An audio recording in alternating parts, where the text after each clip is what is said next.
Dr. Urban, continuing my discussion of leaky gut, I had a patient in the early 80s, 1980s. She had ulcerative colitis, and I looked at her, she was a relatively young woman, and I wondered, why haven't we figured that out? And it occurred to me at that time, sincerely, that we needed a different way of looking at it because good doctors were treating her with this and that, and she was facing surgery. And I said, why haven't we figured that out? Well, I think we have figured it out. And in a previous video, I talked about certain plant products, plant proteins that can cause you issues, and a link for that is in the, it's a URL to that is in the description below this video. In that, a leaky gut is behind 93% of all chronic illnesses. So it's not just aging, or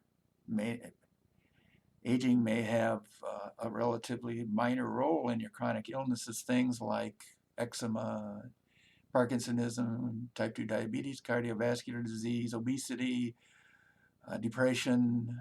We're talking about chronic illnesses.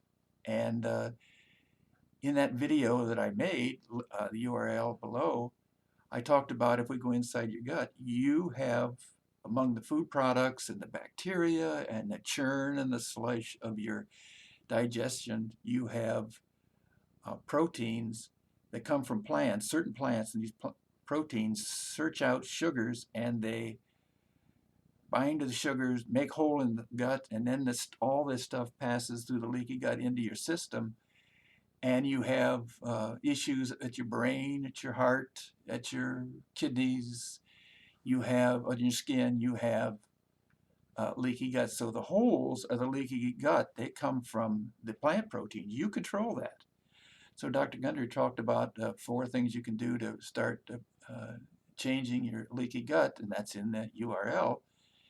But also, I want to get now to the topic of this video, and that's vitamin D. Vitamin D in studies has shown that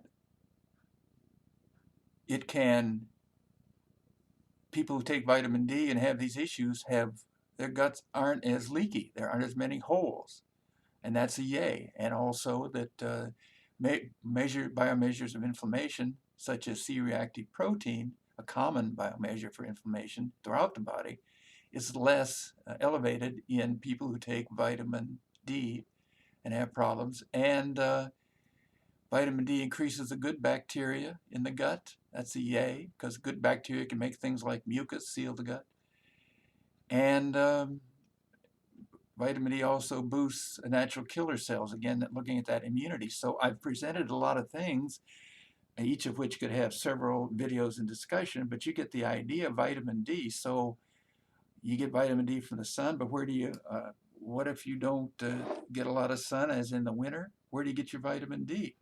Well, before I tell you where, you also know that if you have a strong immune response, you can fight things like the coronavirus.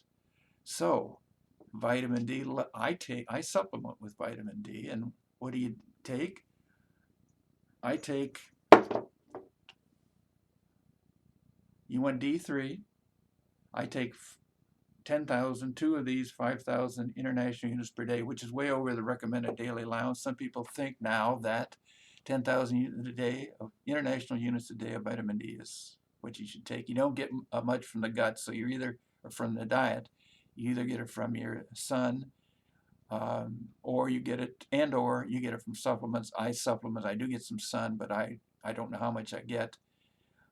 So I supplement, and I would offer to you that you should take a look at lectins as being a cause of your aging issues and your health issues, and that you should take vitamin D. But in any event, vitamin D3, in any event, don't make changes to your healthcare regimen without first consulting your healthcare provider. This video is for information purposes only, so think about lectins, avoiding lectins, find out what they are. Dr. Gundry has 2 books, Plant Paradox and the Longevity Paradox. And consider lectins, consider vitamin D for lots of reasons. We've just touched on the many benefits of this hormone. It's a hormone, vitamin D, and why you might want to supplement.